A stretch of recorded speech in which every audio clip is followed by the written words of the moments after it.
Dr. Rapaport, good morning. John, good morning. You just accused me of being always in a good mood. John, I am so impressed with how up and positive you always are. Well, I cannot believe who you are and how different you have become. Well, I told you, it's like I know what a bad day is now, right? I was 5 years of just crap, and now it's like it's a different perspective. Well, in fact, if I may exaggerate and amplify, it was 22 years of bad days. Yeah. Before the withdrawal. Your addiction monitored and squeezed your lifestyle into nothingness every day, or a combination of thinking only about your problem every day for 22 years. That's a terrible onus. I think you coined the term. A terrible burden. I think you coined the term transformative suffering. That the light at the end of the tunnel represents such a difference from, where you are before you started and when you get to the end. Well, I can understand, a chronic neurological problem, a genetic problem, a severe arthritis problem that gets worse. I can understand even worse mental disorders where they feel they're never going to be able to get out of their funk. That's a terrible way to go through life. Terrible. And that's supposedly where we're supposed to come on board and to change that for you. And hopefully, even a kind word might be sufficient to soften the burden that you go through every day. Maybe not a drug, and maybe not a magical procedure, but a kind word. And knowing you have somebody behind you to help you. That's what medicine has always been about. I wake up in the morning and I get out of bed and I take note of the fact that I'm not sticking to my sheets. Okay. And it sets a tone for the entire day. I'm a different human being. Yeah. It's hard to remember almost. And in fact, I think that's wonderful for the patients. The patients forget the terrible days they had. They go about a new life. They don't look back anymore if they're normal, and you're normal. Well, and it drives my intolerance of criticism of even the existence of topical steroid addiction. I go crazy. I have this evangelical and probably illogical perception of people being sidetracked with all these alternate therapies that aren't going to work. Well, you were at the bottom of the centrifuge. You had been spun down so deep, you didn't have any way of getting out of that centrifuge. Dark, abysmal centrifuge. Terrible. Terrible. Ryan in England, the kid that runs the Topical Steroid Withdrawal TikTok, which I really like. He's got a ton of subscribers. He excerpts these videos and all that. He sent me an excerpt from a private Twitter conversation, and it was Dr. Rapaport's a liar. That was the topic. Dr. Rapaport's a liar. And this is why you're a liar, because you initially said the topical steroid withdrawal is 1 to 2 years, and then you changed it to 3 to 5. Therefore, you're a liar, and therefore everything you say just goes out the window. And I go bananas, because people will hear Dr. Rapaport ascribe negativity to it and then say, oh, well, I guess I have to go into Pixin. Well, like with every entity in medicine and the length of time it takes to get them better, there are daily variations, and everybody is different. And when you start talking about weak steroids causing this kind of a problem, and then stronger steroids come out causing this kind of a problem, and then when very strong steroids come out causing this kind of a problem, you got different years of getting better. But what is it about human nature that you have laid out?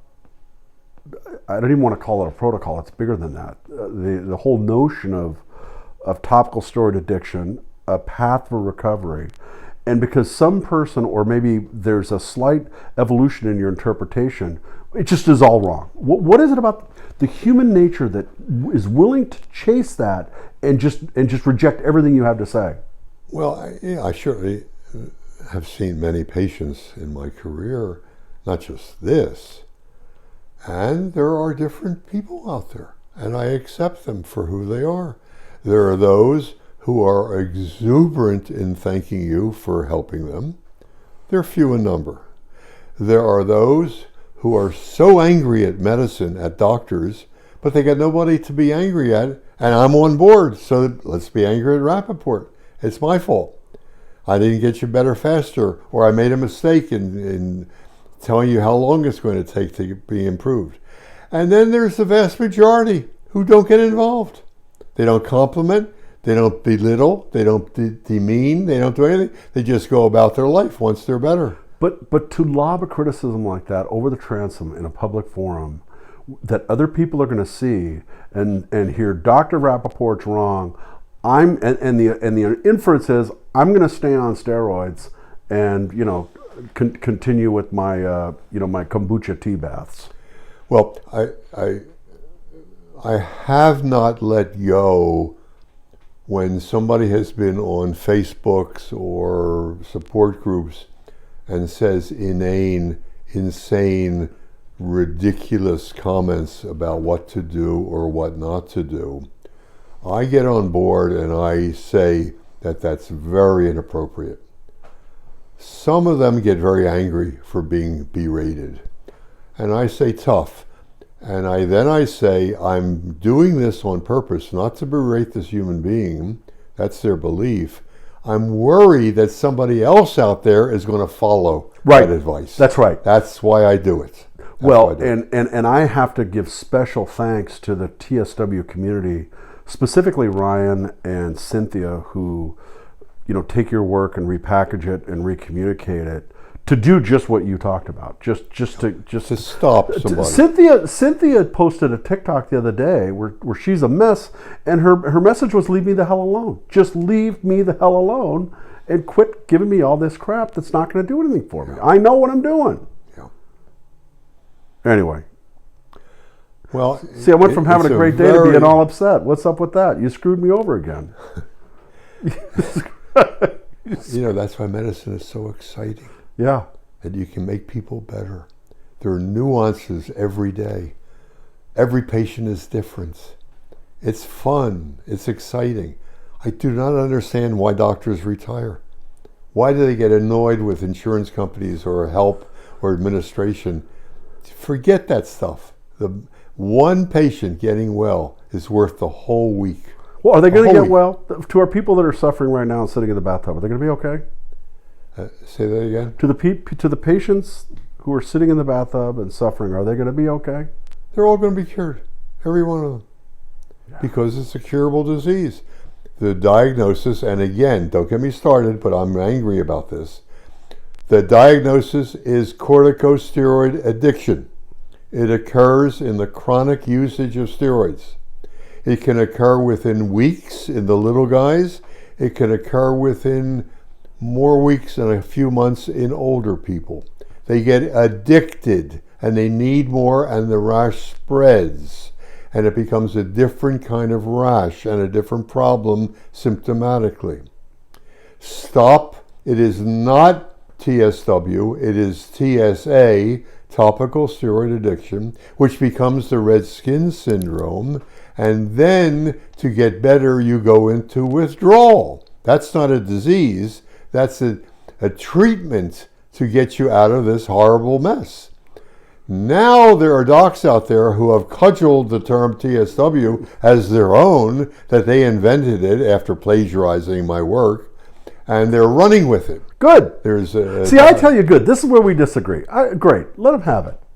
Well, I don't like plagiary. That's the worst. You can steal somebody's money. You can always get the money back, or you make more money. You can't steal. Take the praise. Part of your brain. They're not stealing. They're honoring you. They're honoring you with every use of anything you put forward. Well, I find it despicable. It's like when you go to the restaurant and you say, "I'd like a Coke," and they say, "We've got Pepsi. Is that okay?" They're contractually. That's Okay. Topical steroid addiction withdrawal is the new Coke. All right, if you're accurate, but they're running with it and they're trying to make money off of it. Well, that's a different discussion. And We're going to do a video on that. And that's a different discussion, because that's just baloney. Yeah. All right. That alarms me. Well, listen. So everybody, please like, share, and subscribe to whomever that is suffering from what they've told them in eczema, and you're going to be great, and we just appreciate you.